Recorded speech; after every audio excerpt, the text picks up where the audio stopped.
వింటూ మీరు ఏ వాక్యమైనా సరే ఇంటికి వెళ్ళి మళ్ళీ మళ్ళీ చదువుకుంటుండాలి.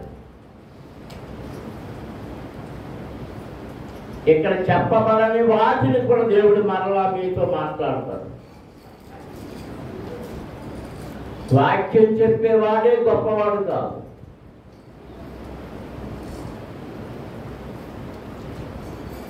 వాక్యం చెప్పేవానికి అంత తెలుస్తుందని కాదు, ఎంత తెలిసినా పరిశుద్ధాత్ముడు నీలో నుండి కూడా నీతో మాట్లాడతాడు. నమ్మిన వారు స్తోత్రం చేస్తాడు. హల్లెలూయా, హల్లెలూయా. ఎందుకంటే నీలో ఉన్నవాడు గొప్పవాడు.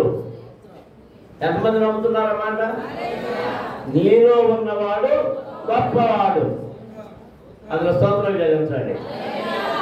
ఇందా చెప్పాను కదా మీకు, పెంచుకొస్తారు కొంతమందికి మంట. ఎందుకు మంట అంట అది చెప్పాడు. స్తోత్రాలు చెప్తారనమాట. స్తోత్రాలు చెప్తే ఎవరికి మంట తెలుసా? సైతాన్ గారికి మంట. ఎవరికి? సైతానికి. స్తోత్రం చెప్తున్న వాడికి చెప్తా ఏమవుతుంది? మనము పొయ్యిలో పుల్లలు పెట్టి ఊపుతుంటే మంట ఎలా మండుద్దో, ఊదడం ఎలాగో మనం స్తోత్రం చెప్పడం అలాగా స్తోత్రం చెప్పినప్పుడు ఆ ఊదినప్పుడు మంట ఎలా బదుబదు మండుద్దో ఈ శరీరం మరి ఆడికి మంట ఎక్కుతుందంటే అది ఎవడనమాట? అయితే నువ్వు పదే పదే స్తుతి చెల్లిస్తుండు, సాతాను నిన్ను ఏం చేయలేడు. పెద్దానికి స్తోత్రం చెప్తుండు, వ్యాధుల్ని దాని జారో పాటిపోతున్నాయి, భయపడుతుంది.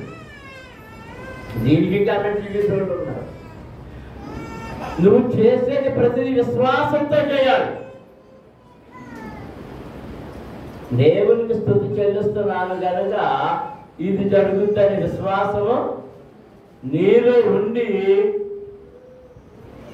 చెల్లిస్తున్నప్పుడు నీ విశ్వాసము నీ ఎడల శోధ కార్యములను చేస్తూ ఉన్నది. దేవునికి స్తోత్రం. హల్లెలూయా. ఇప్పుడు చదువుతాం. అపవిత్రాత్మ ఒక మనుషుని వదిలి వెళ్ళిపోయింది.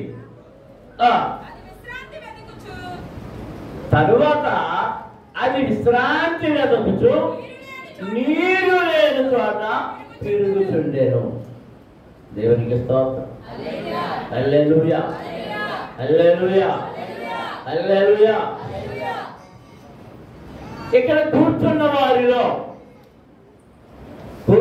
వారిలో నన్ను అపవిత్రాత్మ విడిచి వెళ్ళిపోయింది.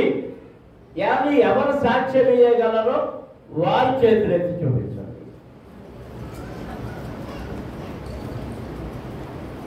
పోలే మీ అందరిలో అపవిత్రాత్మ ఉన్నందుకు దేవునికి స్తోత్రం. మరి వదిలేదు కదా. అపవిత్రాత్మ వెళ్ళిపోయింది అన్న వాళ్ళు అందరూ దేవునికి స్తోత్రం చెప్తున్నారు అంటే దానికి అర్థం ఏంటి? అక్కడే కూర్చుని ఉంటాయి, మిమ్మల్ని వదలలే. అపవిత్రాత్మ ఉంది కనుక సమయానికి రాదు. అపవిత్రాత్మ ఉంది కనుకనే వాక్యం వినరు. ఆ అపవిత్రాత్మ మిమ్మల్ని దేవుని సన్నిధిలో సరిగా కూర్చొనివ్వదు, ప్రార్థన చేయనివ్వదు, వాక్యం విననివ్వదు, వాక్యం చదవనివ్వదు, పాటలు పాడనివ్వదు, కుదురుగా దేవుని సన్నిధిలో కూర్చోనివ్వదు. ఎవరు? ఏ ఆత్మది? ఎన్ని ఆత్మలు ఉన్నాయి? మొత్తం ఎన్ని ఆత్మలు ఉన్నాయి చెప్పండి. అది లేదు.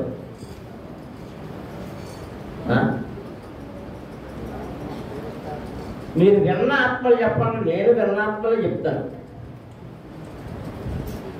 నరుని ఆత్మ ఒకటి, అవన్నీ ఆత్మలు వివరణ చెప్తా. రెండవది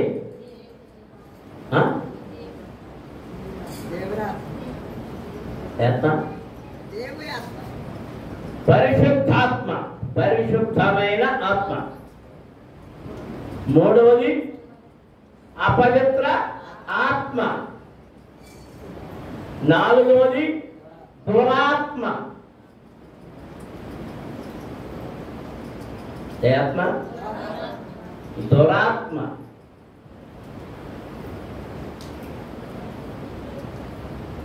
ఐదోదో మనం సువార్త చదువుతుంటే ప్రభు ఎవరి కోసమైనా ప్రార్థన చేసినప్పుడు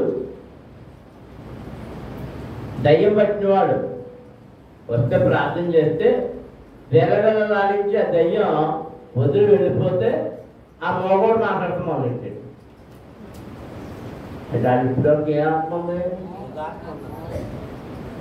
మోగాత్మ, చెవిటాత్మ, కుంటాత్మ, నెత్తాత్మ. అంతే కదా మరి. ఇవన్నీ దురాత్మ. నీలో ఉన్న అపవిత్రమైన ఆత్మ నిన్ను విడిచిపెట్టి వెళ్ళిందా లేదా అది నువ్వు పరిశీలన చేసుకోవాలి. నీలో కానీ అపవిత్రమైన ఆత్మ ఉంటే పరిశుద్ధాత్ముడు నీలో ప్రవేశించడు. అందులో సంశయం లేదు, అనుమానం లేదు, మోమాటము లేదు. అందుకే అపోస్తలుడైన పౌలు ఒక మాట అంటున్నాడు, ఒక్క నూతిలో నుండి చేదు జలములను మధుర జలములను వచ్చునా?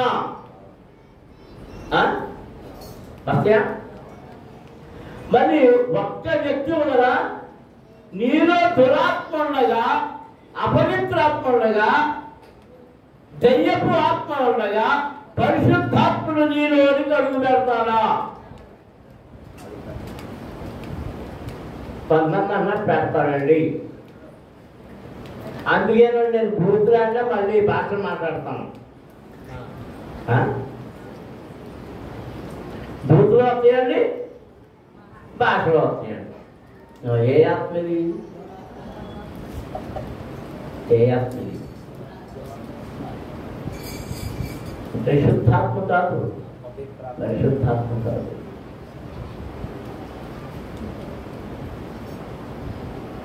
స్కెవయ అనే అతనికి 7 కుమారులు. వాళ్ళు దయ్యం పట్టిందా వాళ్ళ దగ్గరికి వెళ్ళి ప్రార్థన చేస్తున్నారు. ఆ దయ్యం అంట చేయించి కాసేపు ఆగి అన్నాక, పౌలు ఎవరో ఎరుగుదురు, యేసు ఎవరో ఎరుగుదురు, మీరు ఎవరో ఎరుగుదురు అని ఎగిరి తల్లిందంట. దెబ్బ బయ్యలో పారిపోయారు.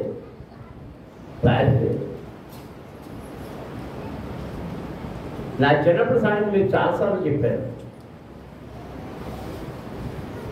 అప్పటికి ఆ మందిరంలో ఉండేవాళ్ళం. నేను బాగా చిన్నవాడినే, 4 సంవత్సరాలు 5 సంవత్సరాలు గుర్తులేదు నాకు.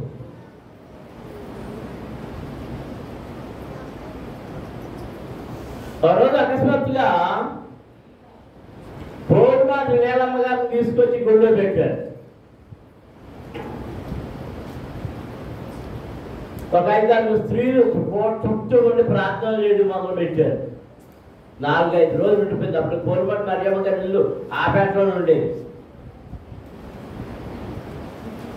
ఆ దౌలి గారు పోతే గారి బ్యారం నుండి ఆ బ్యారం పక్కన అవతల వైపు మన పోరుమాటి మరియమ్మ గారి ఇల్లు ఉండేది.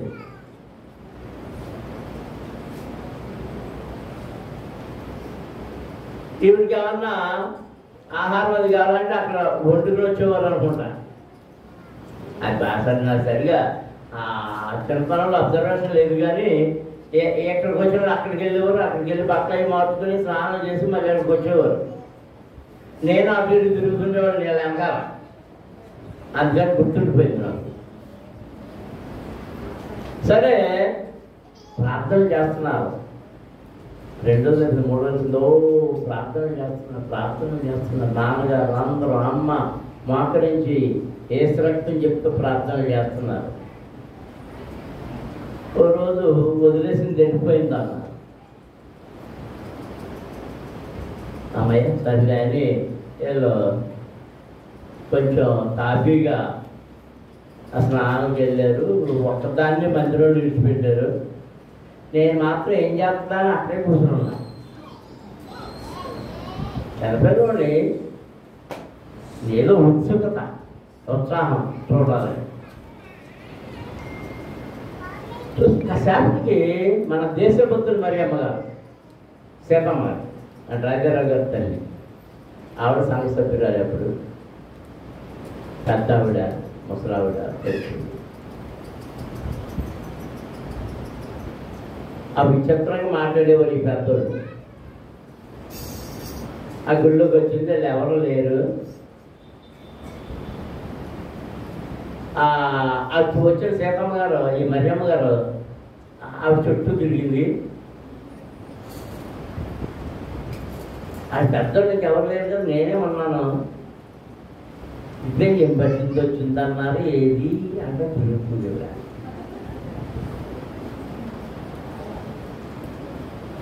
ఈ బుల్లేనా అంది, ఈ బుల్లేనా అంది.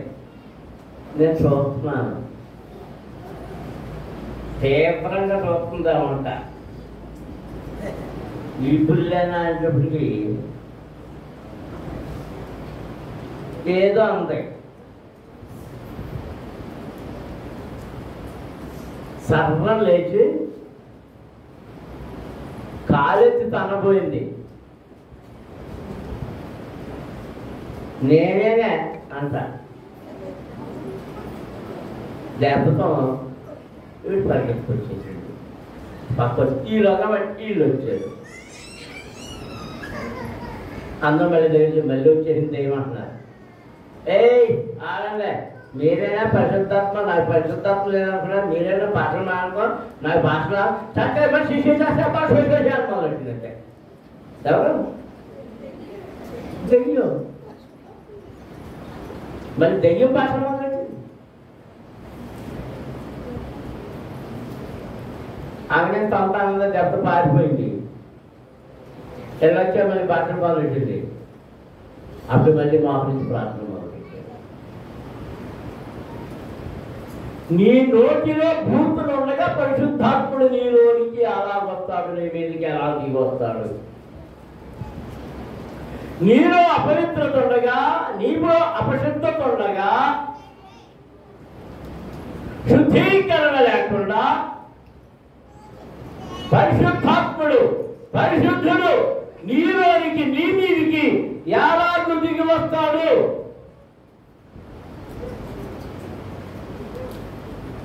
అపవిత్రాత్మ నిన్ను విడిచి వెళ్ళిపోతే నీవేమైపోతున్నావు అంటే శుద్ధీకరించబడుతున్నావు. శుద్ధి చేయబడి క్లీన్ గా, చక్కగా కనబడుతున్నావు.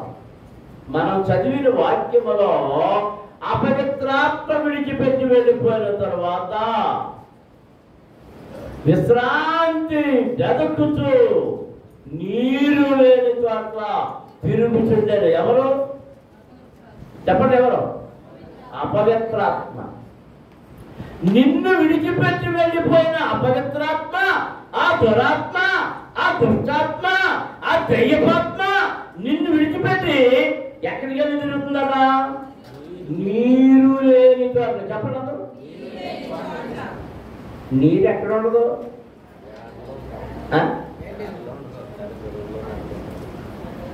నీరు లేని వాడు అనేక హృదయాలు ఇక్కడ ఉన్నాయి.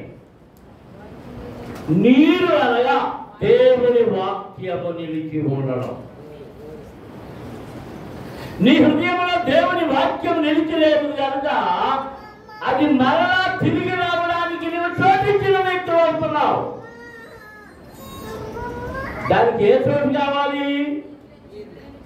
నీరు లేని చోటు, వాక్యము లేని చోటు, పవిత్రత లేని చోటు, భయము లేని చోటు. అన్న దేవునికి స్తోత్రాలు చెల్లించుదాం. హల్లెలూయా, హల్లెలూయా, హల్లెలూయా, హల్లెలూయా, హల్లెలూయా. దేవుడు అంటే భయము లేని హృదయము దానికి కావాలి. మన హృదయాలన్నీ వాత వేయబడిన మనస్సాక్షి గలవై దేవుడంటే భయం లేని పరిస్థితుల్లో ఉన్నాము.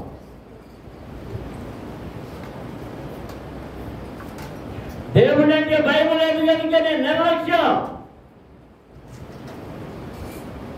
దేవుడంటే భయం లేదు కనుకనే దైవజనులంటే చులకన భావం, విశ్వాసులంటే చులకన భావం. దేవుని భయము లేనందుచేతనే నిన్ను నీవు హెచ్చించుకుంటున్నావు. దేవుని భయము నీలో లేనందుచేతనే ఇతరులంటే అసూయపడుతున్నావు. నీలో దేవుని భయము లేదు, దేవుని భయము లేదు, దేవుని భయము లేదు. అపవిత్రాత్మ, నీ ఆత్మ అపవిత్రతతో నిండిపోయింది. అపవిత్రత అపవిత్రత అపవిత్రత.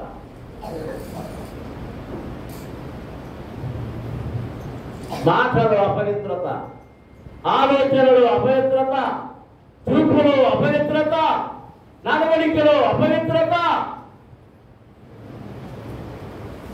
భయం నటిస్తున్నావు, భక్తి నటిస్తున్నావు, అంతే. అంత అపవిత్రమే అపవిత్రమే నీ పెదవులన్నీ అపవిత్రమే. అన్న దేవునికి స్తోత్రం చెల్లిస్తాం. హల్లెలూయా హల్లెలూయా. దైవజనుడు ఆత్మచేత ప్రేరేపించబడిన వాడై నిన్ను హెచ్చరిస్తూ హెచ్చరికలు చెప్తూ గర్తిస్తూ ఉంటే నీకేమనిపిస్తుంటుందంటే తిరగబాటు చేయాలనిపిస్తుంటుంది. తిరుగుబాటు నీ మనస్సు నిండా తిరుగుబాటే, నీ గుండెల నిండా తిరుగుబాటే. సౌలు అనబడిన వాడు దేవుడి మీద తిరుగుబాటు చేసిన వాడు. ధర్మశాస్త్రోపదేశకుడైన గమలీయేలు పాదముల యొద్ద ధర్మశాస్త్రాన్ని పుట్టిన పట్టాడు, నేర్చుకుని వచ్చాడు. మతమయ్యాల చాలా ఉత్సాహం కలిగిన వాడిగా ఉన్నాడు. యేసు అనేవాడి వలన ధర్మశాస్త్రం చెడిపోతుంది, యూదా మతం చెడిపోతుంది. అతనికి బాగా ఎక్కిపోయింది. యేసు ప్రభు ఎప్పుడు ధర్మశాస్త్రాన్ని వ్యతిరేకించలేదు, దానికి వ్యతిరేకంగా మాట్లాడలేదు, ధర్మశాస్త్రాన్ని కొట్టివేయడం లేదు.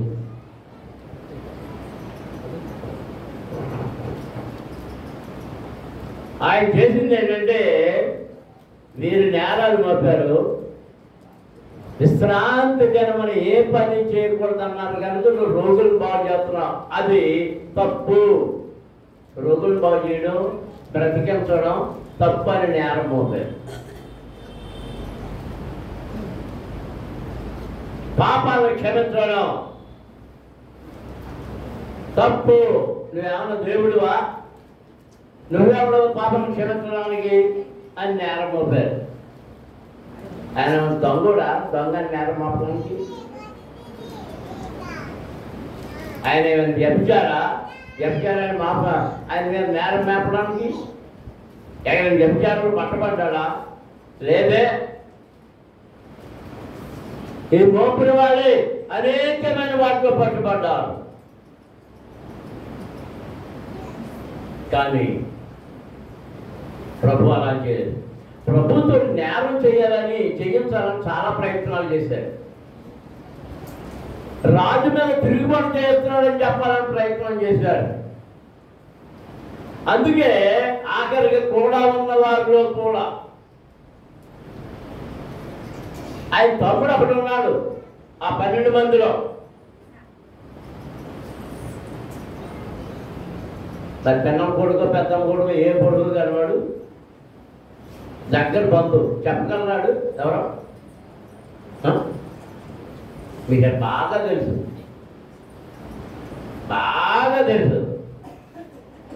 అందుకే డబ్బు సంఖ్య ఆడి దగ్గర ఉంది.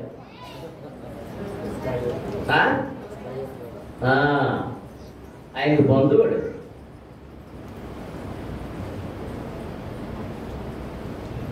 ఒకసారి ఆయన దగ్గరికి పన్ను కట్టించుకునే వాళ్ళు వచ్చారు.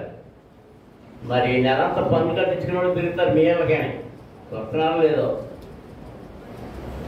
మాకు పట్టణపల్లి అక్కడి నుంచి ఫోన్లు వస్తుంటాయి, ట్యాక్స్ కట్టాలని, ట్యాక్స్ కొవ్వూరు నుంచి ట్యాక్సులు కట్టండి, ట్యాక్సులు కట్టండి. వస్తాడు మా రాము, ఎప్పుడు వచ్చేస్తాడు సైన్ చేసుకుని ఆయన పట్టుకుని వచ్చేస్తాడు. అలాగే ఆ శిష్యుల దగ్గరికి వెళ్ళాడు. ప్రభు కోసం నెత్తితే బహుశా నేను అనుకుంటున్నాను ఆ డబ్బు సంఖ్య ఎవరి దగ్గర ఉంది? ఏదో ఇస్కరియతు దగ్గర ఉంది. ఇస్కరియతు యోధా దగ్గర. వీరి దగ్గరికి వెళ్ళి అడిగి ఉంటారు, మరి ట్యాక్స్ కట్టండి అంటే అది ఏమన్నాడు? ఏం లేవు, ఖాళీ అయిపోయిందని ఉంటాడు. ఖాళీ చేయడం వీడి పని. పోగైంది పోగైనట్టు దొంగ లెక్కలు రాసేస్తున్నాడు వీడు. నా లెక్కది దొంగ లెక్కలు రాసేస్తున్నాడు. వినడే చిడిపి గడ్డం ఏం చెప్తాడు? వినండి, దొంగ లెక్కలు రాసేస్తున్నాడు. అది ఏమన్నాడు? చేతులు ఎత్తాడు ట్యాక్స్ కట్టమంటే. బహుశా ఆ దగ్గర ఉన్న డబ్బులు కట్టేసి ఉంటాడు. నా ట్యాక్స్ నేను కట్టేసాను, నా పన్ను నేను కట్టేశాను, మరి ఎవరి పన్ను ఆడనే అడుగు అన్నాడేమో. తిన్నగా వీడు ఏసై దగ్గరకు వచ్చాడు. ఏసై దగ్గరకు కూడా కాదు, పేతురు దగ్గరికి వచ్చాడు.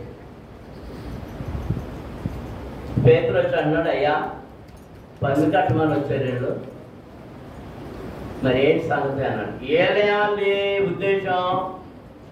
ఈయన రాదు కదా, యూదులకు రాదు కదా, అందరూ అంటున్నారు కదా, మనం పన్ను కట్టడం ఏంటి, మనం పన్ను కట్టక్కర్లేదు అలా అంటారులే, మనం ఎవరో కట్టక్కర్లేదు, ఎగడానికి మార్గం ఏంటా అని మనం చాలా ఏది ఎగేస్తాం వీళ్ళు కూడా చూస్తుంటాం.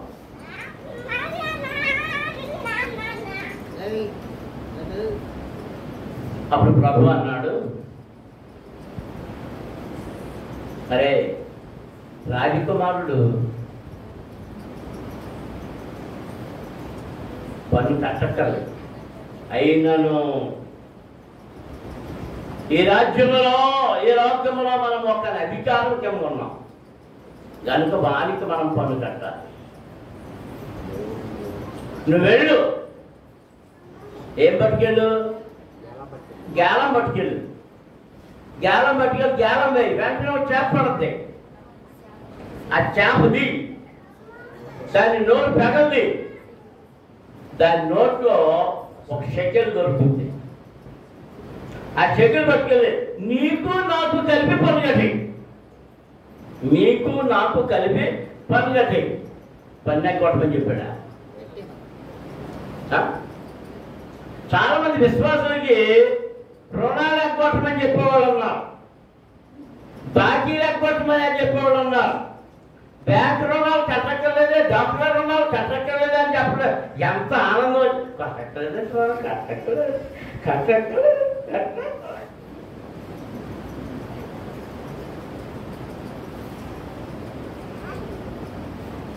ఇప్పుడే పరీక్షలు ఏమంటే పాస్ అయిపోతాను అన్నారు, వీటికి ఎంత సంతోషం.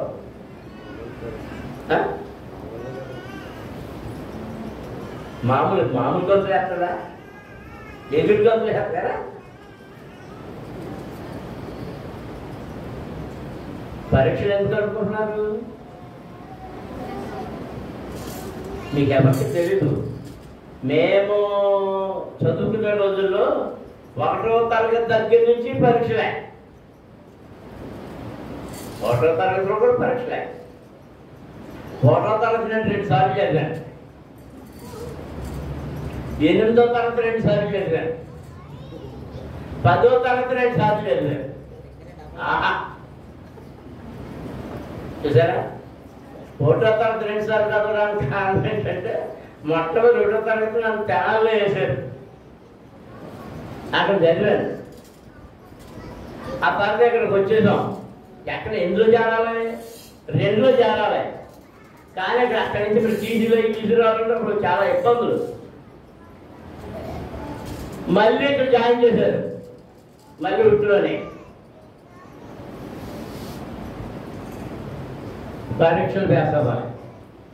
దీన్ని దాటించడం వాళ్ళకి ఏం చేశారంటే మధ్యలో ఇంటూ 6 అని ఒక పరీక్ష వస్తుంది. 4 తరగతి రాసిన రైతులతో వెళ్ళేటప్పుడు 5 చదవక లేకుండా 6లో వెళ్ళిపోవడానికి పరీక్షలు పెట్టేవారు. ఆ పరీక్షలు రాసిన నేను పాస్ అవ్వలేదు. నేను నాతో పాటు పరీక్షలు రాసిన కొంతమంది మాత్రం పాస్ అయ్యారు. ఆ ఉప్పులూరి వెంకయ్య గారి అన్నీ చదివాడు, రాశాడు, అది పాస్ అయిపోయాడు. అలాగే మన ధనరాజు గారి అబ్బాయి శ్యాంప్రసాద్ రాశాడు, అది పాస్ అయిపోయాడు. ఇలా అయ్యారు. ఆ తరగతి మా ప్రభాకర్ తాతీ గారు రాశాడు, ఆడు పాస్ అయిపోయాడు. వచ్చేసి మాలో చచ్చిపోయాడు. జంపింగ్ అనమాట. 5వ తరగతి చదువుతాడు పరీక్షలో. అలాంటిది మేము 10లోకి వచ్చేటప్పటికి, 8వ తరగతి 10లోకి వచ్చేటప్పటికి బ్రహ్మానంద రెడ్డి గారు ఉన్నాడు. అప్పుడు దాన్ని ఏమన్నా మొదలెట్టామంటే బ్రహ్మానంద రెడ్డి పాస్ అని మొదలెట్టాం.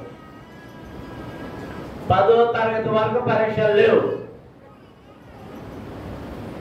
ఆధార్ బట్టి పాస్ అవడమే అన్నాడు. మధ్యలో మాకు 7వ తరగతిలో పబ్లిక్ పరీక్షలు పెట్టాడు. అప్పుడు పిల్లలకందరికీ ఆనందమా సంతోషమా? ఆనందం ఆనందమే, సంతోషం సంతోషమే.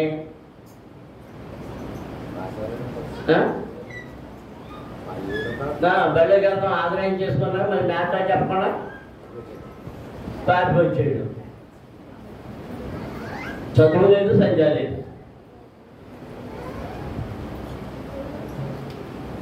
మా అబ్బాయి చదువుకోలేదు అంటారు. కొడితేనే మా అబ్బాయి ఎందుకు కొట్టామంటారు. అది చదువు రాకపోతే నీకు వచ్చి నష్టమేంటి అంటారు. ఎవరిని అన్ని మాటలు నీకే, నువ్వు కొడతాక ఎవరు అంటారు. నిన్న మొన్న మీరు టీవీలో చూసారో లేదో, శ్రీకాకుళం జిల్లాలో మాస్టర్ పిల్లలకి సాష్టాంగ దండాలు పెట్టాడు. గుంజలు చేస్తున్నాడు. ఎందుకు? చదువుకోలేదండి. ఎవరు తీయాలి గుంజీలు? దాన్ని ఎవరు చేస్తున్నారు? Head master. దురాలోచన, దురూహలు.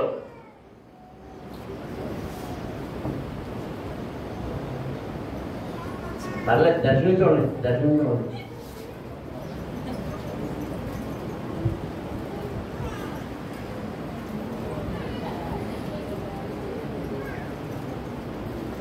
దేవునికి స్తోత్రం.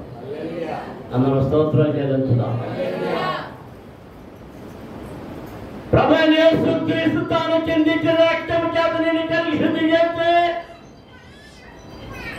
నీవు శుద్ధివై ఉంటే, నీటిలో నుండి అపవిత్రాత్మ నిన్ను విడిచిపెట్టి వెళ్ళిపోతే, నీరు శుద్ధిగా ఉంది, నీ గదులన్నీ శుద్ధిగా ఉన్నాయి, నీ ఆలోచనలన్నీ శుద్ధిగా ఉన్నాయి, అంతా శుద్ధైపోయింది.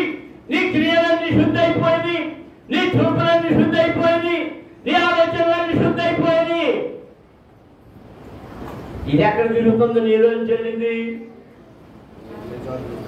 నీలోకి వాక్యం వచ్చి నిన్ను శుద్ధి చేసిందని, నిన్ను కడుగుతుందని, ఆ వాక్యపు నీళ్లు నీలోకి వచ్చి అని నిన్ను విడిచిపెట్టి వెళ్ళిపోయింది. ఇప్పుడు నీళ్లు లేని చోట వెలుగుతుంది. తిరిగి తిరిగి తిరిగి తిరిగి తిరిగి తిరిగి తిరిగి దేనికి ఏ చోటు దొరకలేదంట? ఏ చోటు? నీళ్లు లేని చోటు, గట్టింపు లేని చోటు దొరకలేదు. వాక్యం అనే నీరు లేని చోటు దొరకలేదు. భక్తి అనే చోటు దొరకలేదు. భక్తిహీనత అనే చోటు దొరకలేదు. ఎక్కడ చూసిన భక్తి కనబడుతుంది, ఎక్కడ చూసిన దేవుని భయం కనబడుతుంది, ఎక్కడ చూసిన తిరిగి చోటు లేక అయ్యో నాకు విశ్రాంతి కావాలన్నా చోటు కావాలని నిద్ర వచ్చేది నేను పడుకోవాలి అది తిరుగుతుంటే ఏ చోటు దొరకకపోతే ఎందుకైనా మంచిది నేను విడిచిపెట్టి వచ్చేసి ఇల్లు సార్ చూసుకుంటామని వెళ్ళిందట. ఆ ఇల్లు ఎలా ఉందట? చక్కగా శుద్ధి చేయబడి తుడిచి గదులన్నీ అమర్చి అన్ని బాగున్నాయి. ఎలా ఉందట? నీట్గా ఉంది. ఎలా ఉంది? ఖాళీగా ఉంది. ఎవరి నువ్వు ఖాళీగా ఉన్నావు. వట్టి పాత్రం, మట్టి పాత్రం, వట్టి పాత్రం. నీలో వాక్యం నిలవదు, దేవుని భయం నిలవదు, దేవుని మాట నిలవదు. అక్కడ దాచుకో. నీ హృదయపు గదిలో దేవుని వాక్యాన్ని దాయవు. నీవు దాన్ని బయటికి వెళ్ళేస్తుంటావు. ఇదేం చేసిందంట? చూసిందంట. వెంటనే అక్కడ పడుకోలే. ఏం చేసిందంట? అప్పుడే వెళ్ళి జగకి తనకంటే మామూలు కాదు, మళ్ళీ తనకంటే చిన్నవి కాదు, తనకంటే బహుచద్దమైన 7 దయ్యములను వెంట పెట్టుకొని వచ్చి మరి అక్కడ దూరింది. ఇక్కడి నుంచి శుభ్రం చేయబడిన వీళ్ళతుంది. దేవునికి స్తోత్రం. అందరూ స్తోత్రం చెల్లించుదాం. హల్లెలూయా, హల్లెలూయా. నేను వదిలి వచ్చిన నా ఇంటికి తిరిగి వెళ్ళుదనుకొని వచ్చి ఆ ఎంత ఎవరు లేక కూర్చి ఆమె చీని చూచి వెళ్ళి తనకంటే చెడ్డమైన మరి 7 దయ్యములను వెంట పెట్టుకొని వచ్చును. అవి దానిలో ప్రవేశించి అక్కడనే కాపురముండును. దేవునికి స్తోత్రం. హల్లెలూయా, హల్లెలూయా. మన పరిస్థితి ఎలా ఉంది దేవుని పిల్లలారా? ప్రకటన గ్రంథంలోనికి వద్దాం. ప్రకటన గ్రంథంలోనికి. నిద్రవచ్చు, మొక్కలకు పడుకోవచ్చు, అక్కడే పడుకుంటూ గొడవలు. శుభ్రంగా ఎక్కడో అక్కడ పడుతున్నారు అనుకోండి, ఈ దగ్గర చూడడానికి మీకు ఈజీగా ఉంటాయి. మొదటి చూద్దాం. అటు తరువాత మహాధికారము గల వేరొక దూత పరలోకం నుండి దిగి వచ్చిన చూచి తిని 18వ అధ్యాయం చెప్పారుగా. 18వ అధ్యాయం.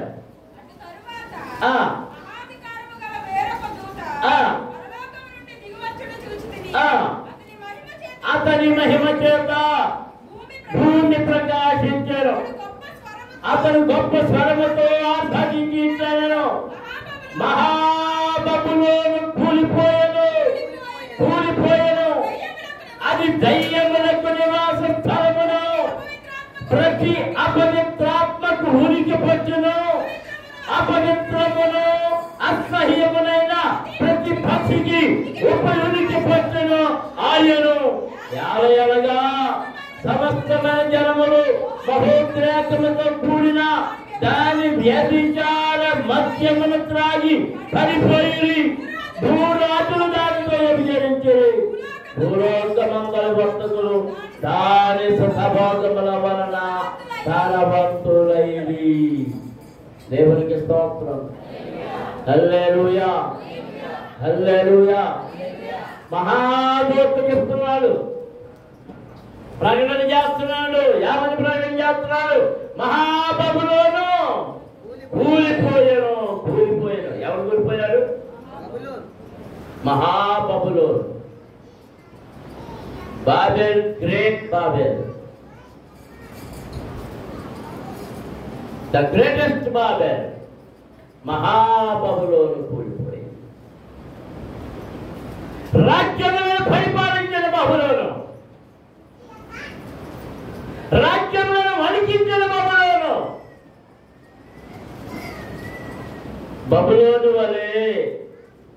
నువ్వు చాలా బడాయిపోయావు. కానీ ఆ బబులోన్ ఏమైపోయింది? కూలిపోయి ఇప్పుడు ఏమైపోయింది? చెప్పండి. దయ్యములకు నివాస స్థలము. ఇప్పుడు నీ హృదయం ఎవరికి నివాస స్థలం?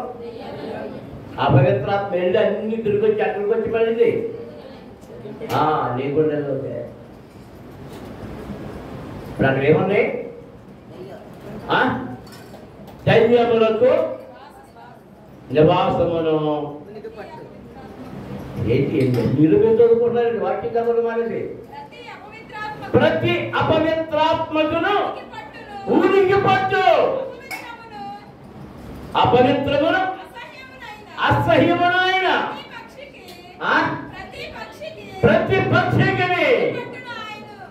ఊరికి పట్టు. ఊరికి పట్టు. దేవునికి స్తోత్రం. ఊరికి పట్టు అంటే దాని గూడు అక్కడే ఉండక దాని నివాస స్థానం అక్కడే అయిపోయింది. ప్రతి అపవిత్రాత్మ, ప్రతి దయ్యము నీ గుండెల్లోనే దూరకుంది. అవిధేయత నీ గుండెల్లోనే, ఆధ్యాత్మిక రంగము నీ గుండెల్లోనే, తిరుగుబాటుతనము నీ గుండెల్లోనే.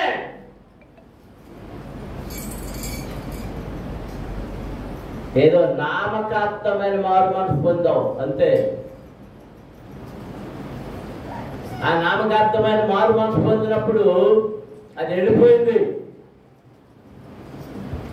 కానీ నువ్వు అందరూ ఎవరిని కూర్చోబెట్టలేదు?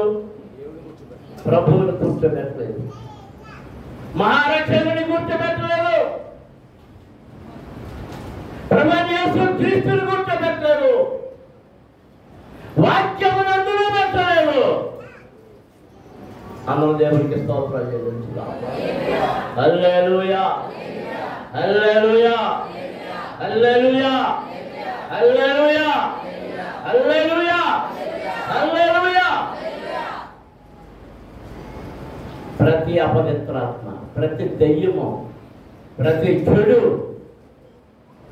ఆ మహాబబులోనులో పేరుకుపోయింది. దేవునికి స్తోత్రం.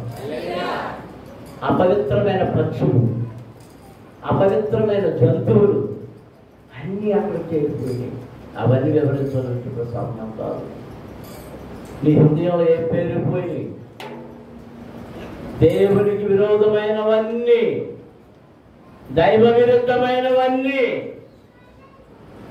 యేసయ్యకు విరోధమైనవన్నీ నీ మనస్సు నిండా, నీ ఆలోచన నిండా, నీ జ్ఞానము నిండా కూలిపోయింది.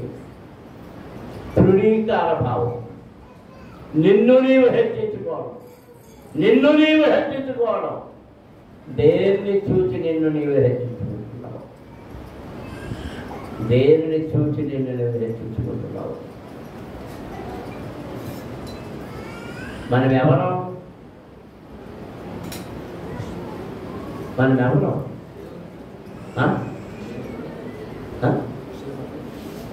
మీరెవరో నాకు తెలియదు. దావీదు అంటున్నాను తెలుసా? నేను పురుగును, నేను పురుగును, మంచి పురుగును, మంచి పురుగునైనా నన్ను, మంచి పురుగునైనా నన్ను ఇంత చేసి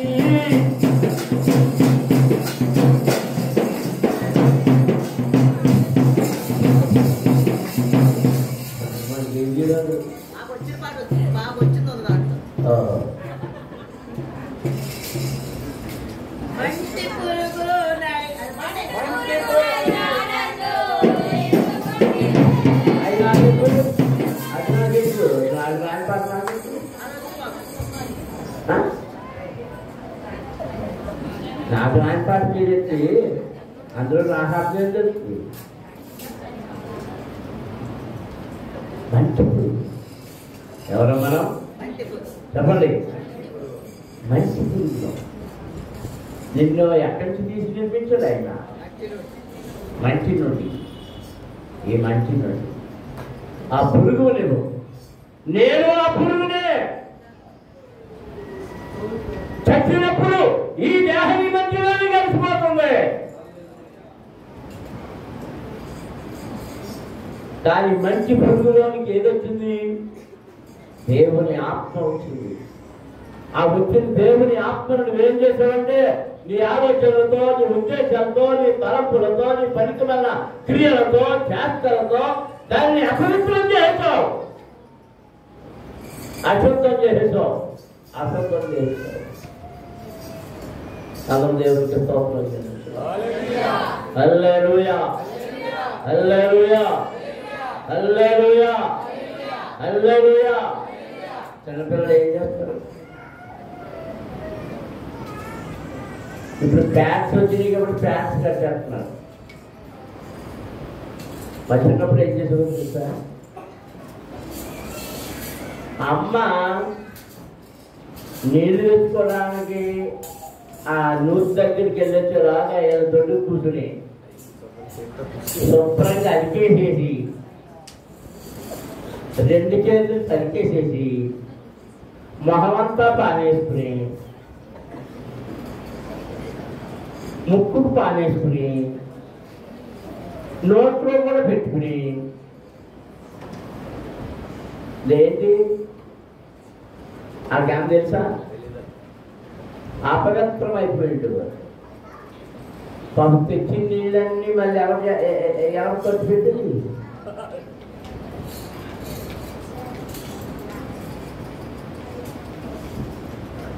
ఆ చంటి బిడ్డకి జ్ఞానం లేక, తెలివి లేక, ఏంటో తెలియక చేస్తే నువ్వు జ్ఞానం ఎక్కువైపోయి, తెలివి ఎక్కువైపోయి దేవుడి కంటే నేనే జ్ఞానినంటూ ఎవరిగా తిరుగుబాటు చేస్తున్నాం? దేవుని మీద, ఆయన సేవకుల మీద, ఆయన దూతల మీద, ఆయన పరివారం మీద తిరుగుబాటు చేస్తున్నాం. ఎంత భయంకరం! మోకరించని ప్రార్థన చేసుకుంటాం. నీ హృదయం అనండి అపవిత్ర ఆత్మలు ఉనికి పట్టయ్యో, నీ హృదయం అనండి ఏ దయ్యములు నిలబడ్డాయో, ఏ దయ్యాలు చేరినాయో అవన్నీ కాపురం ఉంటాయి. నేను మహాబబులోను అనుకున్నావు, నువ్వు కూలిపోయావు, కూలిపోయావు. అందరూ స్తోత్రాలు చెల్లించండి. దేవుని పిల్లలారా, వాక్యం మనతో మాట్లాడిన తర్వాత ఒప్పుకోడు మనకు అవసరం. మనలోని లోపాలు ఎత్తి చూపించినప్పుడు ఆ లోపాలు దేవుని దగ్గర ఎత్తుకోవాలి మనము. హల్లెలూయా, హల్లెలూయా, హల్లెలూయా, హల్లెలూయా. అపరాధములు